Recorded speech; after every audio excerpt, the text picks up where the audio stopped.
The following is a paid program, and the views and opinions expressed are those of the host and other speakers and do not reflect the views and opinions of TVG Channel 28. Good morning and welcome to another edition of this special program, Democracy Under Threat. I'm Roodi, Balgobin, and with us today we have Hugh, Todd, who is an educator by profession. Welcome, Todd, Thank you, to the Roodi. program. Now, we are here basically to just discuss the events over the past 2 weeks since the national and general elections and what has taken place. I know you are also a candidate of the People's Progressive Party, national candidate, like myself. Yes. I know you've worked on the elections during this period, so can you give us an update as to your personal views as to this entire process, starting from the elections itself? Okay. Well, I would like to begin by going back to the campaign. I think we had a fantastic campaign on either side.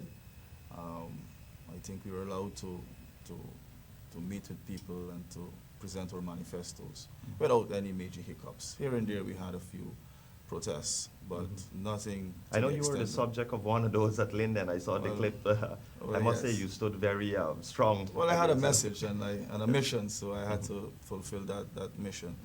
But I think polling day went pretty well across Guyana. I worked in Linden, and what I witnessed was very pleasing to the eyes. Everything went smoothly.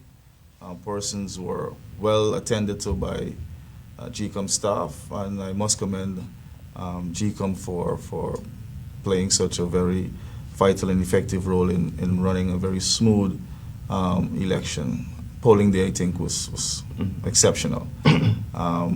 Even when we were at our base HQ in Linden, we've not had any interference from persons on either side. Well, on the other side, in terms of their supporters. Yeah. And people within the community were warm and very kind to us, knowing very well why we were there, and it was polling day. So Linden, I think, must be commended for allowing democracy to prevail on that day, and allowing persons to freely exercise their franchise and select a political party of their choice. And I think the people of Linden, I must commend you for being that obedient and law-abiding. Excellent. So moving forward now, of course you've been involved in the struggle throughout this period, and it's quite okay that polling day went fine across the country. Of course, we all acknowledge that. The PP has acknowledged that. Myself had a few hiccups on the East Coast, as you might call it. Yes. Nothing major Nothing major. to alarm anyone about, but there were a few hiccups there. But nonetheless, polling went on as per usual and normal. Following that, we had the next day the count started. I don't know if you were involved in that process or if you were around during that process. I was on standby. On standby. But you know what is taking place currently, and the events that have occurred at the Ashman's building there with GCOM, where 9 of the 10 regions were declared, and it's just Region 4 remains, which has the largest voting bloc. So, what is your thoughts on how that process would have unfolded? I think after the calm is always a storm. I believe, following the events that occurred, looking at the 9 regions that were all tabulated and declared without any major hiccups, I think went smoothly and according to the law. When we got to Region 4 and we got close to halfway through, I think there were forces within GCOM and outside of GCOM that were actually trying to determine the outcome based on their preference. And I believe that was unlawful. It goes against the grain of democracy and democratic values and principles, and it flies in the face of decency and integrity, because when democracy wins, everyone wins. And if you're going to derail democracy, you're actually preventing the voices of the people and to the extent where they should be able to select a government for them by them. And that is a tragedy. It's sad, it's unfortunate, and it shows that we still have some ways to go in terms of our democratic institutions. It's not the institutions per se and the structure of the institutions. We have to look at the individuals who are placed in positions who should be upholding the rule of law and be representing the people. GCOM is independent to the extent that it has to obey the rule of the law, not independent to the extent that they could determine the outcome of the elections. And I think that is what occurred with the ruckus and the rush to declare Region 4. They were actually deciding on behalf of the people of Guyana who should be the victor. That is my view, and I believe that is a view that is being shared by many Guyanese from all walks of life, and from either side, or as well as the other political parties, that GCOM, there were some persons in GCOM who were bent on determining the outcome of the elections, and that should not be condoned, and it should be condemned in the strongest manner. Of course, as you said earlier, it has been condemned throughout the diplomatic community, throughout Guyana, throughout by all the observer missions. Of course, they share a similar view where they see this process of the declaration by Mr. Claremont Mingo, the returning officer for Region 4, as being unconstitutional. It's not in keeping with the practices, or it's in violation of the Representation of the People Act. Of course, everyone is probably aware by now that there was a court case. A private citizen took action against the Guyana Elections Commission, the chairman, the CEO, and Mr. Mingo himself, in order to get those declarations, which was the March Friday the 5th, vitiated. Yes. She vacated those declarations because, of course, Mr. Mingo was using a spreadsheet, and his agents were using a spreadsheet rather than using the actual statements of poll. Source document. The source document, which the law prescribes for, and said that should be used. Now, of course, the People's Progressive Party, having all this problem going on just before the court case, was forced to release to the world the GCOM issued statement of poll. I'd just like to make that clear at this point in time that these are not the People's Progressive Party statements of poll. I see a lot of reporters out there, it's not our version, and news agencies trying to push that line that, where did you get your statements of poll from? And there's the PPP version. And these are the documents, the official documents from the Guyana Elections Commission. They're in the copies. One goes on the building, one goes to the parties, the other parties that participate in that polling station, and one is then, the original is then sent to the returning officer. Yes. Now, what are your thoughts on the statements that would have emanated? The Americans, along with the Canadian, the British High Commission, and the European Union have all said, as early as as late as the 13th of March, they have said that, and I quote, "We are concerned about the intimidation tactics we observed against those seeking to ensure that a credible process is followed. We must be clear that in the absence of a credible process as directed by the Honorable Chief Justice, it is our view that the results for Region 4, which will impact the overall results of the 2nd March elections, will not be credible, and a president sworn in on the basis of those results will not be considered legitimate." Yes. Now, this is a very strong statement from the diplomatic committee. Yeah. What are your thoughts? I think it's consistent with democratic values and principles, and Guyanese must understand that these are our partners, or close partners, trading partners as well as diplomatic partners. We depend on them for our own survival, and they're not intervening. They're observing, they're highlighting, and they're calling to our attention the malpractices. So what they're doing here, they do all over the world. It's not unique to Guyana. Guyana has signed on to many agreements. We are part of many multilateral institutions. and enshrining those institutions, you would always find there's a democratic clause. So we as a nation, we have agreed to the rest of the world that we will abide by democratic principles and values. And we will ensure, especially when it comes to elections, that the will of the people will be the final decision. And no interruption or no manipulation of that, of the will of the people. So what they're doing, they're highlighting it and they're calling to our attention that, listen, if you want to be our friends, if you want to be part of the community where we observe the rule of law, then you have to play by the rule. You cannot break the law and accept and at the same time want to be accepted within the global community. And that is no different to any other country. We've seen what happened to Bolivia recently. We've seen what happened in Venezuela. So we have examples right here on the continent that we can look to, right? In Bolivia, the OAS was called in to do a evaluation of the tabulation of the results with Morales's blessings, and we saw the end result of that. So in our case, we are a fragile democracy.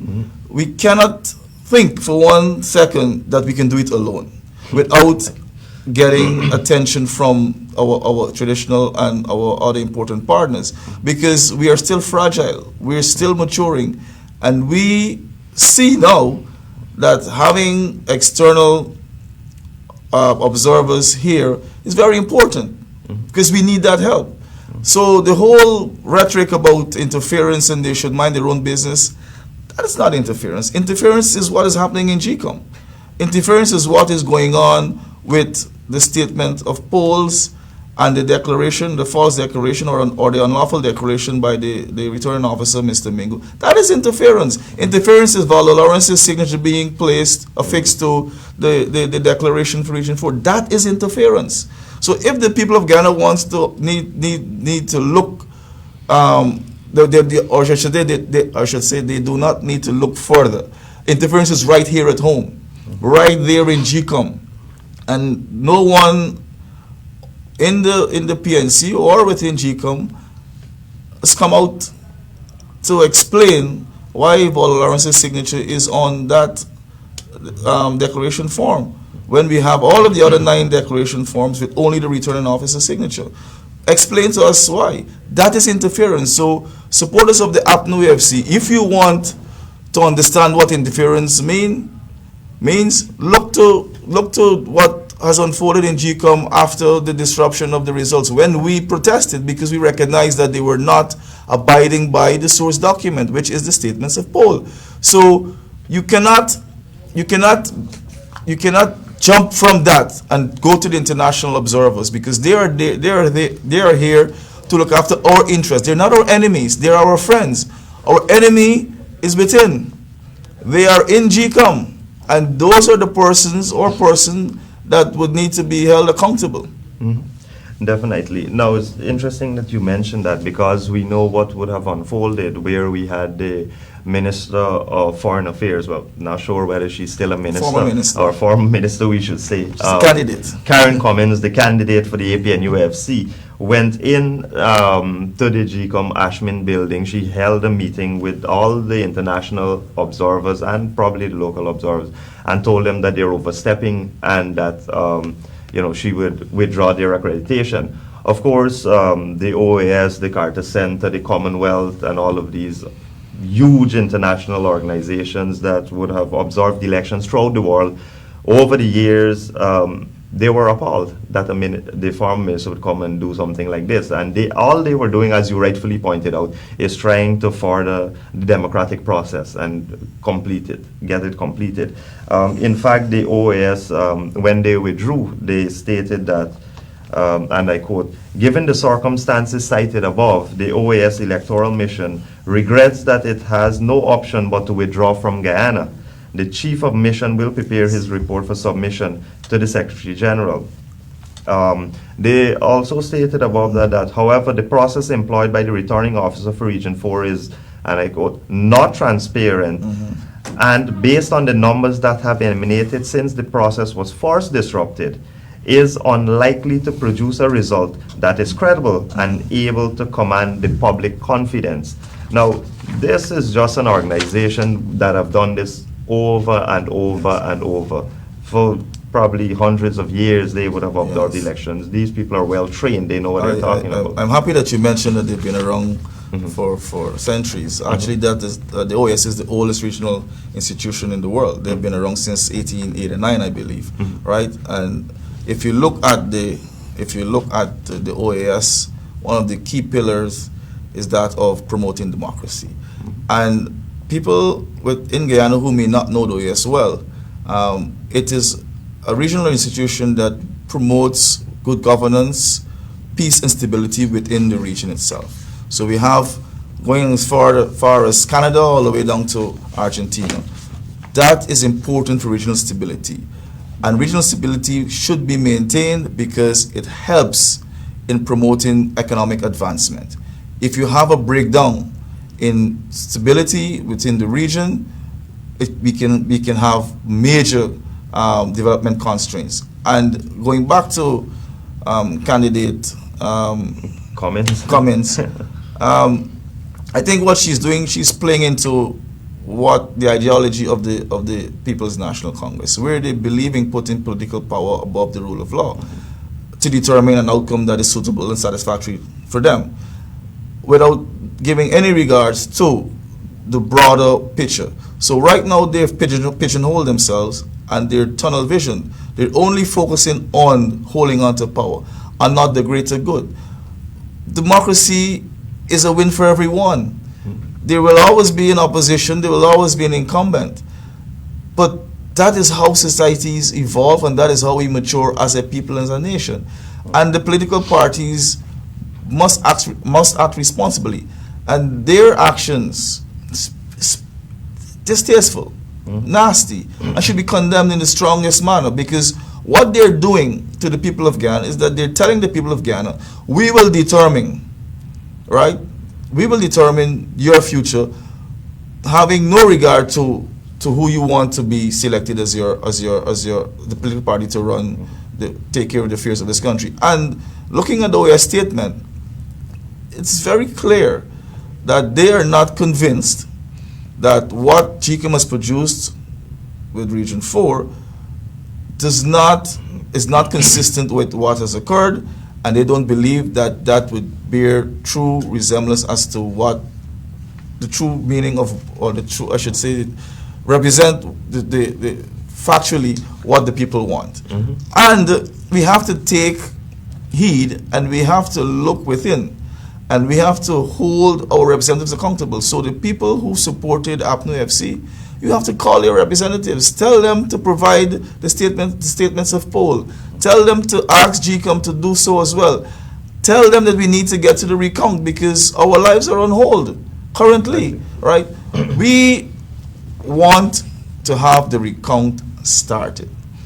The General Secretary, Dr. Barjagdu, made it clear that he's willing to go through all of the 10 districts, even though the statutory time would have passed. He's saying in the interest of the people, because it's about the people.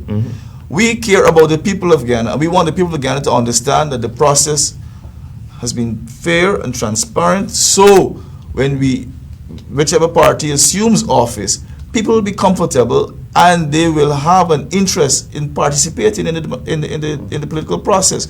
So we are open, we are always on the side of history, and we're saying, let's go to the ballot boxes. Let us go through all the 10 districts or regions, but our main focus obviously is on Region 4 because of what occurred with the tabulation, the declaration, and everything else that followed since we had that follow. And we want the political actors within the APNU FC to step up and show Guyana and the rest of the world that you can take that leap of faith and allow transparency and good governance and democracy to prevail, because it's within not only the interest of the PNC, but the interest of the entire country. And they cannot continue like that. We believe that to get this process to its finality, we need to go back to Region 4, and we can go to the other regions. But right now, where are we? Where are we basically? What is going on? We have the hearing on Friday, but in the meantime, persons who may not understand the process very well, they're very confused, they're anxious, and they're disgusted. Yeah. And the president still has a responsibility to let the nation know what is happening, what are the intentions of his party, because they're still, technically speaking, in caretaker mode. So he is still the president until the new president is sworn in. So the buck stops with him. He has to explain to the people of Ghana, not only his supporters at the tent on Lamaha Street, but to the entire country, what is going on, what is the next step, and assure them that we will go back to the containers, count each and every ballot, and let the chips fall where they may, so that we can put this country back to work. And we cannot continue like this. Running to the courts every minute looking for a loophole to stall is not doing us any good, and we're not looking good within CARICOM. We've invited CARICOM to come to observe, and they've left. But I know they will be back, because we have an obligation not only to our citizens here, but to the wider community in the rest of the world. We have to live up to all of the expectations that they have of us. And I dare say that we need to get back to the recounting this discussion and get that process started. Well, we all know what would have transpired during that period, as Hugh was explaining. On March the 13th, we had a second fraudulent declaration from Mr. Mingo, the returning officer for Region 4. After the first declaration would have been vacated by the High Court, where the Chief Justice ruled that that was fraudulent, that wasn't the process. On the 13th, the process resumed once again. It started at around 9:10 a.m. in the morning. Actually, it was after 11, because the High Court ordered that we would have started by 11. And, you know, the Guyana Police Force was out there. They're barring persons from going in, people that were accredited to go in there. Political interference, yes. Of course, I saw a statement from the Private Sector Commission calling on the Commissioner of Police to conduct his duty impartially, not to be biased in the conduct of his duty. Now, after this second declaration by Mr. Mingo, where the Chief Justice had to call the parties in and explain to them, because there was a contempt of court case filed. That case is still pending, actually, in the High Court. There's a contempt of court case against Mr. Mingo, the chairman of the Guyana Elections Commission, and all 6 commissioners, GCOM itself, and of course Mr. Keith Lowenfield. So Mr. Mingo was called in. He was asked to explain. He was explained to the Chief Justice explained what she meant by her ruling, because they were, you know, picking and choosing from judgment, which is common with the AP and UFC. Giving the Aromo powers, and it really exactly. has, And so. During that process, he just went through. They put up excerpts of the statements of poll rather than displaying the full statements. Doctored figures as well. And it was clear to see that there were scratches on the statement and just put new digits put in, numbers, So after that process, 7 of the 13 political parties that contested requested recounts in Region 4. Of course, Mingo rejected all of these. In the instance of the People's Progressive Party Civic, he said that we don't have a counting agent appointed, which is also a total farce. It's that is another matter in court as well, to challenge them on that ground. But more importantly, and I'm trying to set the stage here to where CARICOM entered. So bear with me as we go through these I was steps. Actually jumping ahead a bit. But So on March 13th, and I think this is important for everyone to understand, is that the chairman of the Guyana Elections Commission herself committed to the recount that the parties would have made the request for. She told the media, if there's a discrepancy to be addressed, we will go through to the end. Yes. It cannot be addressed, then we will move to a recount. Of course, we know that this issue wasn't addressed, because Mr. Mingo just hurriedly, as you pointed out, went through and made his declaration and the world knows that he wasn't in keeping with the process. Yes. It's a false declaration. It's a fraudulent declaration. Yes. More importantly as well, the chairperson also said, Justice Claudette Singh said, as chairperson of the Guyana Elections Commission, I on Friday, March the 13th, gave an undertaking to the Chief Justice, Madam Roxanne George Wiltshire, during the contempt hearing, that I would facilitate the recounting of ballots for Region 4. Now, upon hearing this, prudent leaders, good leaders, they would act upon it. So, CARICOM entered.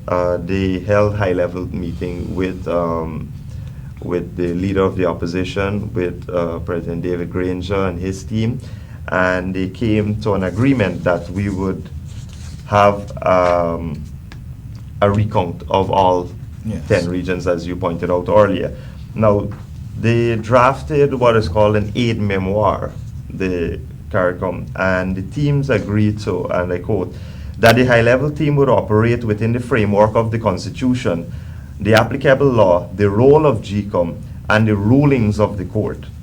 That the terms of reference for the role of the high-level team must be prepared by the Commission.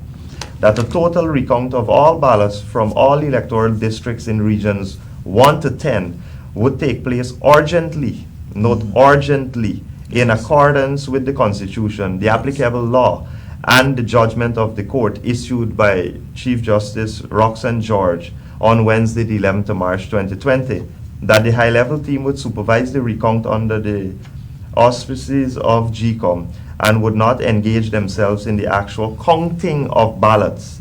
Their presence is to ensure that the recount is done in a free, fair, transparent, and credible manner. Now, I'd just like to go over back that one because it's very important. I've heard a lot of persons saying that, oh, they're overstepping and oh, the international observers are overstepping. It is clear that both persons signed on this. The President David Granger signed and the leader of the opposition and General Secretary of the People's Progressive Party agreed to this. And that most important point, which I think they have been hiding from their supporters, is that the high-level team would supervise the recount under the auspices of GCOM and would not engage themselves in the actual counting of the ballots. They're just here to look over the process. GCOM will be doing that. To abide by the outcome of a fair and transparent process for the recount. Now, that was the aid memoir which was agreed to, and of course, following that, we had GCOM issued a statement saying that, oh, we're going to now seek legal advice after the chairperson would have committed to all of this. What are your views on so far as to where we have met there? Where we invited GCOM, the chairperson had gave a commitment that she would go to a recount, and then all of a sudden is, oh, you know, we're going to seek legal advice now.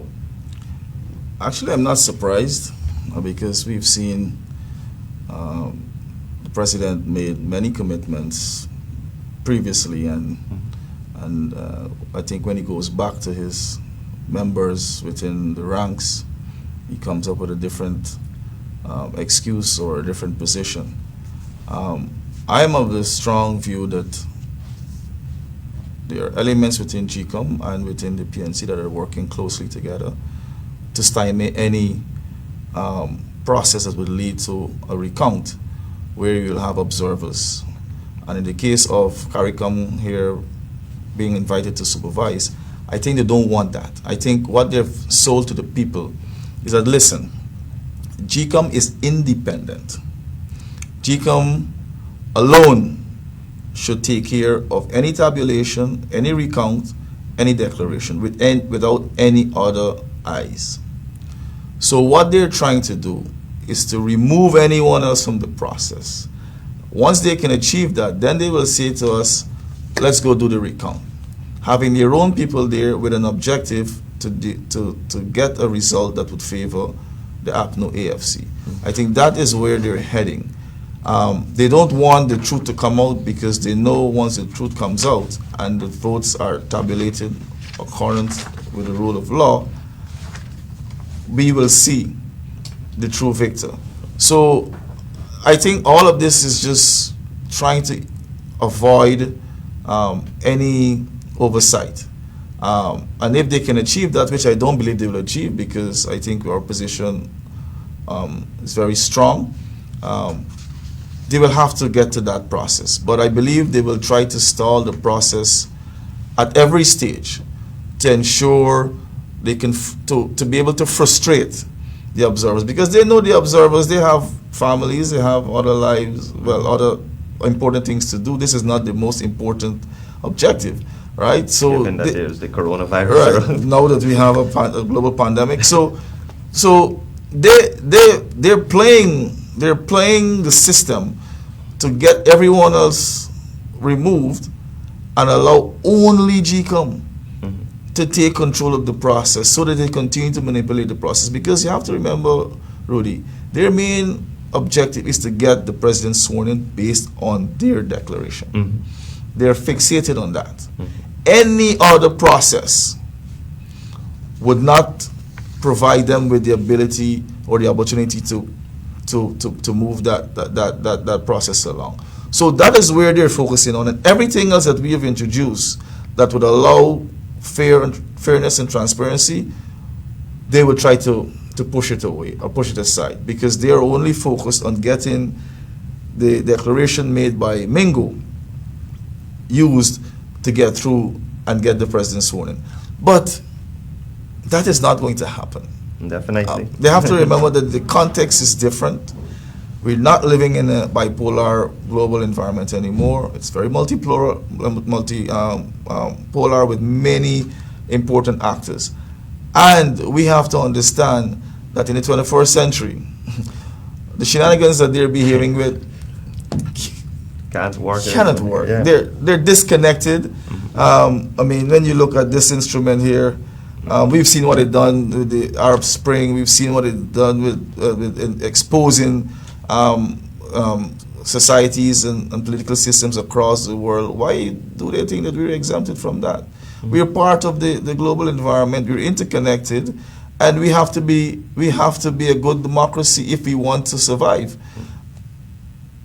When you look at the OAS and you look at the Commonwealth, you're talking about 83, 84 plus countries that are saying to Guyana, hey, guys, get your acts together. Exactly. And they're speaking to a handful of people, not the entire Guyana. Guyanese are law-abiding and good citizens.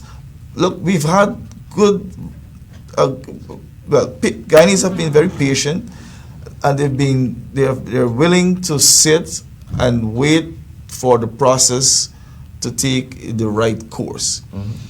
It's just a few people, maybe a handful, that are trying to distort the information to get a result that would favor the APNO AFC. So in my view, they just want only GCOM to deal with this matter. They don't want any oversight, because they know that once there is oversight from the OAS or CARICOM in this case, they will not be able to achieve their objective, which is sad, because they can come back in 2025 and present themselves again to the people of Ghana.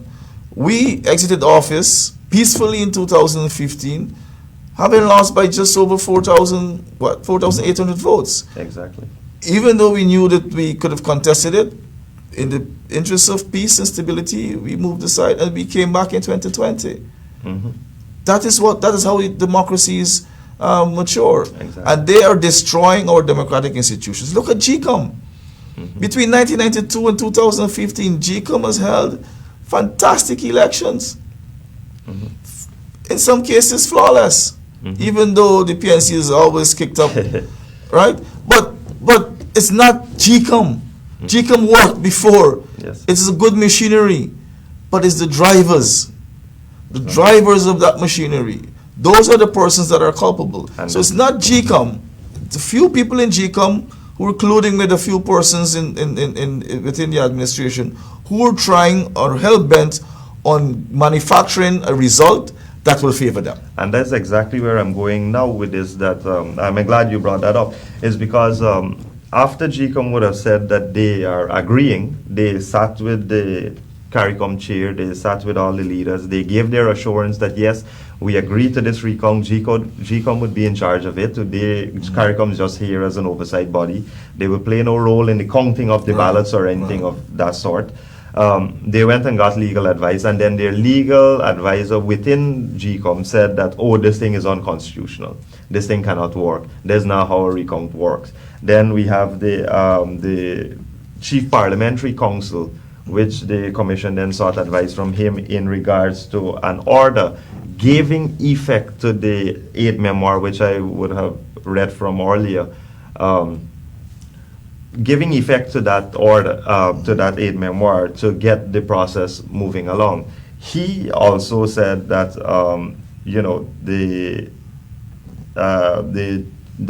his interpretation of Article 162(1)(b) of the Constitution, Section 22 of the Elections Law Amendment Act, is that it is not constitutional and it is in contrary to Section 22.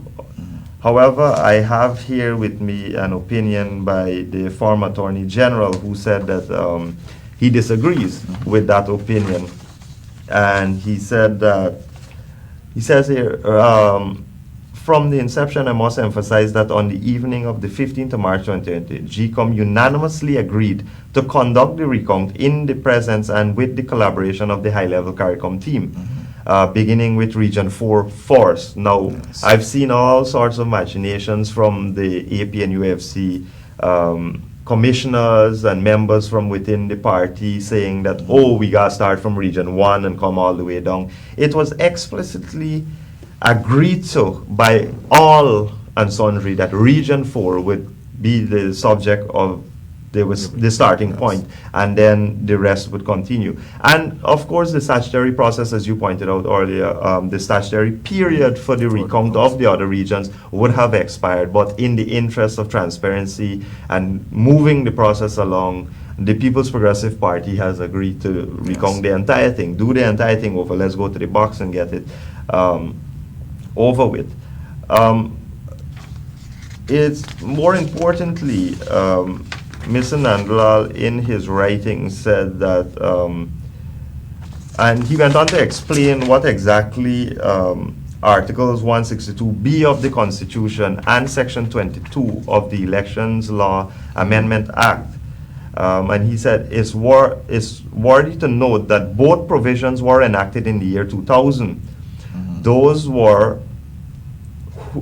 who are conversant with contemporary Guyanese politics would recall the mayhem which erupted from the 1997 elections and the Hermanston Accord which ensued, a component of which provided for legislative electoral reforms, which are these reforms. He went on to say that Parliament clearly intended GCOM to be empowered to make almost any decision or give any directions or correct any errors or omissions necessary so that they can be a smooth conclusion of an elections and to ultimately produce a result that reflects the will of the electorate. It would be noted that Section 22(2) of the Elections Law Amendment Act 2000 requires the National Assembly to give its imprimatur to any action done under this exceptional provision. However, that's if Parliament is in session. And where Parliament is not in session, these powers can only be exercised within 3 months of an election. So, of course, we know the 3 months period have not expired, and Parliament would have recognized that this problem could arise sometime or the other in Guyana, given the history of our elections here. And they have given GCOM wide-reaching powers to do exactly what GCOM was trying to do. Now, we know that the order was never signed. And, of course, the statement from the chair of CARICOM, the Honorable Mia Motley, who was also the Premier of Barbados, said, and this is a damning statement coming from the chair of CARICOM, where she said, "It is clear that there are forces that do not want to see the votes recounted for whatever reason." And as you've been pointing out constantly, we all know those reasons, what they are. She went on to say, any government which is sworn in without a credible and fully transparent vote count process would lack legitimacy. Now, this is just piling on at this point in time on the government. Yes. What are your thoughts? What do you think is the next move? Where does Ghana go from here with all this international pressure? I think if you look historically, the PNC has always influenced the judiciary. They've always had control over the judicial system. And they use that to appear to the rest of the world that they're following the rule of law. So when you hear David Granger talk about we're following the rule of law, we're following the rule of law, they're following the rule of law that suits them, right? But not what is consistent with good governance. Picking and choosing, right? So what they cherry pick, right, yes. and they try to maneuver within the confines of the law so they can tell the international community and the rest of the world and Guyanese, hey, listen, we're following the rule of law. So they will always look at the law, and the law is fluid. They will look at the law and they will try to find an avenue where they can flesh it out and manipulate the situation to get the result that they want. So when we look at their actions now, talking about GCOM being empowered to make decisions and to give directives as they see fit, it's because what they're trying to tell Guyanese and the rest of the world, listen, we are not interfering here. You know? we have no, GCOM is independent. We are not interfering. But we know all too well that there are persons in GCOM and persons in Granger's administration that they have a harmony of interest. They have the same interest at hand, which is to produce a result that will favor David Granger. And they will try to do it within the confines of the law, because if you listen to the State Department's tweets and the recent press conference of the Secretary of State, Mike Pompeo, right, they already made it clear that, listen, we're not even going to worry with your court system. Implicitly, they're trying to tell you that we know that you guys can manipulate the court system. We're just saying to you that any result that includes the current Region 4 tabulation and declaration, we will not support that. And they're saying that their national laws, right, permits them, which is the U.S. government, to take strong actions against persons and individuals who would have seen to have violated the good democratic principles and values. And that gives them extraterritorial jurisdiction. Many people say, oh, they're a bully, they want to interfere, but this is the same American government that many APNU supporters have been saying over the last few years that Americans don't want the PPP in office. They actually use that on the Americans don't like the PPP. They believe the PPP is corrupt. We're murderers. We're drug dealers. Exactly. And they will never allow the PPP to be in office. So they're comfortable, right? So whether they win or they lose, they win. That is their view. But what they've missed is that the Americans want peace and stability within the region. They want a democratically elected government. And if you listen to Mike Pompeo's message, he said that we're looking for a transition to democracy. It means that in his head he believes that we are a dictatorship. Exactly. So we can't be, if we transition into democracy, we got to be moving from some other end of the continuum. So it's clear in their head that GCOM, there's interference in GCOM by political operatives on the government side, and they're not going to allow that. And that is why they're saying to us and the rest of the world, they will not have a relationship with us if we continue that path. So sanctions are part of that. That is the way of removing themselves. They don't want to be part of this mess. So they're saying that we still have time, and we still have time. And the president has enough time to come to the people of Guyana, either concede based on everything that he's seen, or he has seen, or say to the Guyanese people, I am committing to the recount, and give us a time, a start time, when it will happen. Tell the chair of CARICOM that he's apologizing for the delay. Let the observers supervisory team come back. Let's get this process underway. We cannot hold an entire country at hostage just because 2 or 3 persons have their own self-interest at heart. to keep a political party government for whatever reason. This is not how it works. So they are using every loophole, or I shouldn't say loophole, every opportunity in the law, right, to not allow the recount to happen. And people have to understand, we just want the recount. Exactly. We're not asking for much. We're just asking for a recount. What is so hard? It's not a difficult thing. The containers are right there at the convention center, ready to be opened. We have to be watching those containers every night, well, 24 hours, I should say, because we want to ensure that the people of Guyana get the true tally. The future of Guyana is in a container. And we cannot keep it locked away indefinitely. We have to move this process forward, and people of Guyana need to understand that we have to come out as groups, as individuals. We've already seen members of the civil society are coming out and speaking out loudly to urge the president to show grit and leadership and get the recount going. Don't allow a few elements within the party to dissuade you or to confuse you or to mislead you. You're the president. At the end of the day, the buck stops with you. When the history is written, the Father Lawrence and the others would not be part of it. The president of Guyana will be mentioned at the forefront. Yeah, so the blame stops. Right. So will be later, and that is why the former chief of staff, Brigadier Retired Joe Singh, will appeal to him via the media to let him know that we come from an honorable institution. You're a man of honor.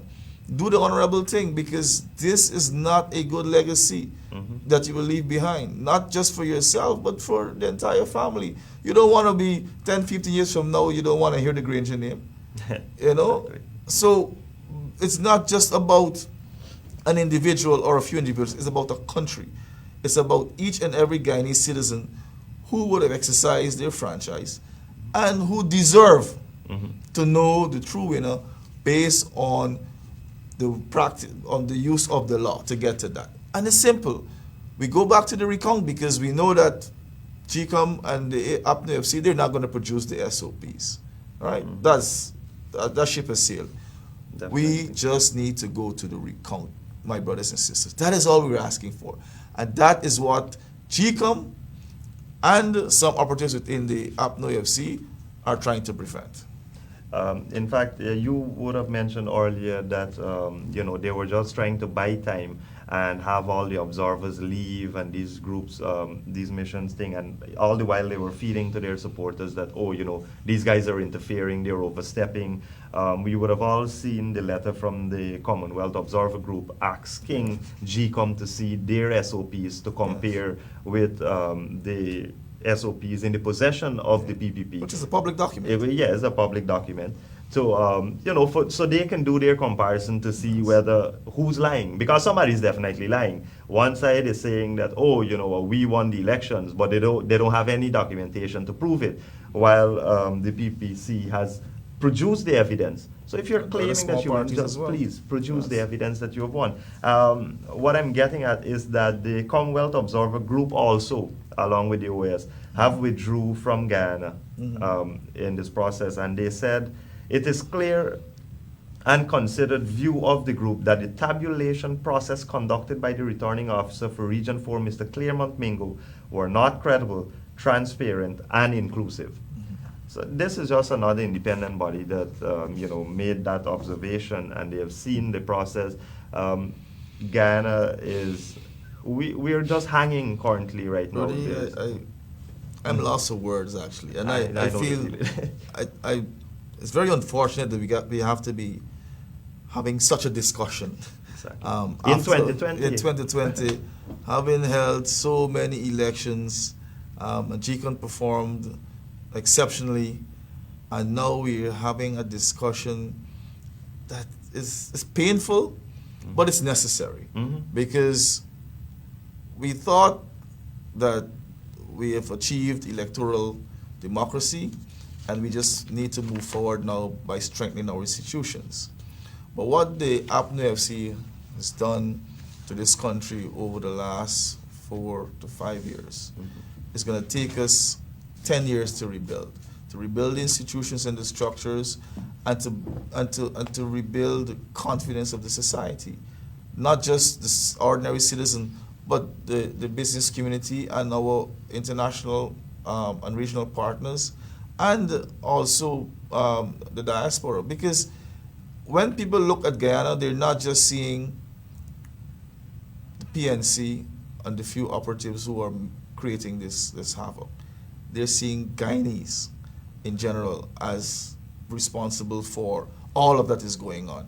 And what is going on right now is sad, it's distasteful, but it is a good lesson, especially for the youths within society, to understand clearly when their elders spoke previously of the PNC and what they did, and many felt, oh, it couldn't happen. Exactly. That's not possible. So the first and second time voters, they are now experiencing the removal or the destruction of democracy and democratic values. And I know that when we come out of this rot and democracy prevails, which it will, we will be more enlightened. Political parties will have to be more responsible. They'll have to be more accountable to the people. And it's a good thing for Guyana, even though it's a disaster. Because out of disasters, oftentimes you rebuild and you learn, and you don't want to go back there. And I don't believe Guyana wants to go back to March 2nd and everything. Well, not to March 2nd, but everything that followed after Region 4 election declaration. This is a lesson that will last for generations. And this is a good starting point to pick up the pieces and move on, because we know the victor. We've not declared the victor, but based on our numbers, we know that once we follow the right procedures, that the People's Progressive Party Civic will be returned to office. But we're waiting for the official process. We have our SOPs, we've published it, we've asked the rest of Guyana to join and do their own tabulation. The international observers, they have copies of the SOPs, they have done their tabulation, and that is why they're speaking in the language that they're speaking. That is why they're using the type of tone that they're using. And all fingers are pointing to some persons in GCOM and the APNO FC, because those are the ones who are not forthcoming.